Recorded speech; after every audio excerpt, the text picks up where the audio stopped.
You're tuning into Black and White Sports on YouTube. The no-holds-barred truth on sports. The main event starts now. I'm back. Rodrance for Black and White Sports. We have been hearing for a couple of weeks now, guys, where's the NBA TV ratings videos? You guys don't want to make it because the NBA is back. Their ratings are fantastic, except that they're not. And because of that, I have brought back one crying-ass LeBron James. LaChina James is back. Of all places, except they're afraid to call the NBA out for their social justice BS, one true article is written by The Athletic that for the most part keeps it real about the fact that the NBA playoff ratings are still trash, and the media doesn't want to tell you that. They want to make it a celebration. But wait a minute. Golden State, Lakers, they had all these people tune in. It was what we called in the corporate world an outlier. It is not an average. It was one game, and I said it was a silver bullet. Everything came together. LaChina James, two California-based teams, Steph Curry, everything was perfect for the NBA, and one game drew ratings. And enter The Athletic, who, for the most part, keeps it real, except the fact that they still won't go down the road of social justice. Very quickly, let's talk about the fact that they do talk about a new problem for the NBA. First, a nod to Sportico for a catch that seems like it should be a bigger deal. After the latest round of debt sale, most recently $193 million, the NBA is now $6.7 billion in debt overall. It's far from the only league to borrow heavily right now, but the NBA's debt to annual revenue burden is more than other major sports. And you see this. It is twice what the NFL is debt to annual revenue. Okay? And he goes on to say, well, we're not sure if that means the NBA is overreached. What this is saying and what this article says, and I'm not going to read that part. This is a TV ratings video. But I did want to tell you. It means the NBA, of all things, is having to consider expanding the league, adding teams, maybe 2 teams, just to make the same amount of money they were making with 30 teams. They need potentially 32. That's not a good sign. Where the hell are you going to put a league? In Beijing? That seems like the best place you could probably put a league. Adam Silver. Because the TV ratings are not back. Diehards are back. Casuals are not. And I'm sorry, but whether people like it or not, these sports leagues survive based on casual viewership. That's a fact, okay? After round 1, NBA partisans promoted the idea that TV viewership was the best it's been in 3 years. Various publications ran with this narrative. I am shocked The Athletic said the following: the only problem I can see with this story is it's mathematically false. That's right.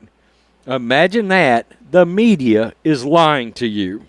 Sure, the NBA was way ahead of an emergency 2020 bubble that featured a 2-time MVP playing postseason weekday games at 11 a.m. West Coast.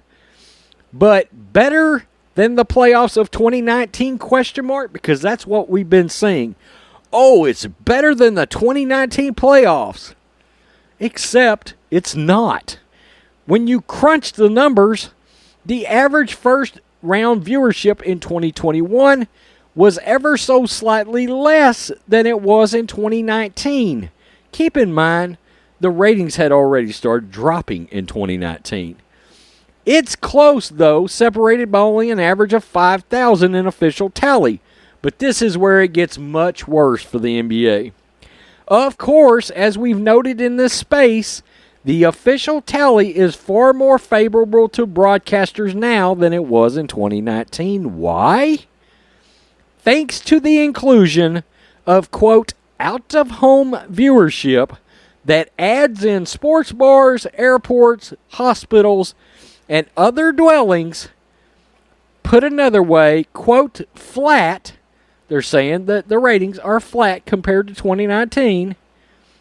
Can really mean they're down 7 to 11% in terms of real viewership. Boom. Boom. The NBA ratings are still trash. Not only are they trash, they are down 7 to 11%. That's right. Nobody wants to make this point every time ratings come out, so we generally just accept the new juiced figures on their face. That's right. Beyond that, the round one slate in 2021 was far more favorable to the league than 2019. They landed 5 out of 5, the royal flush, as they call it, big market Northeast teams. We got to remember, the Knicks were in the playoffs this year. They were in the playoffs.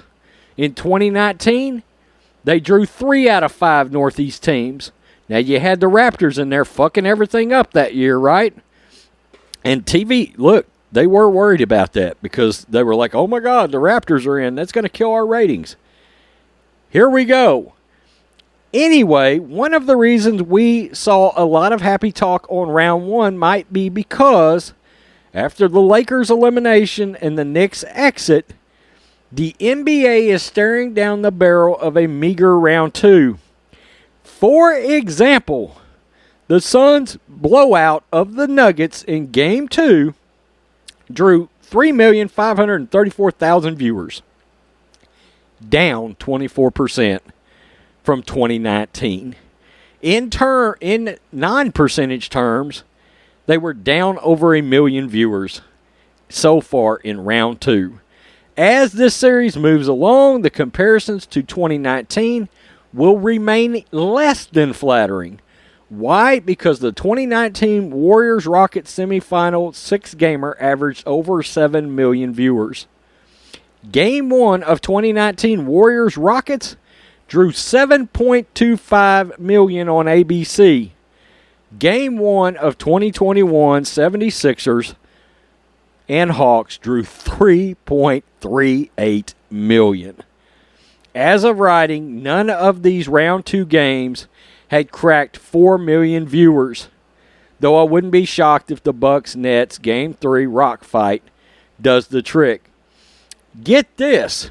At this juncture in round 2 of last season's dumpster fire, the infamously unwatched bubble, there had already been 2 games over 4 million in the second round. Okay, so, and that's where we'll leave it.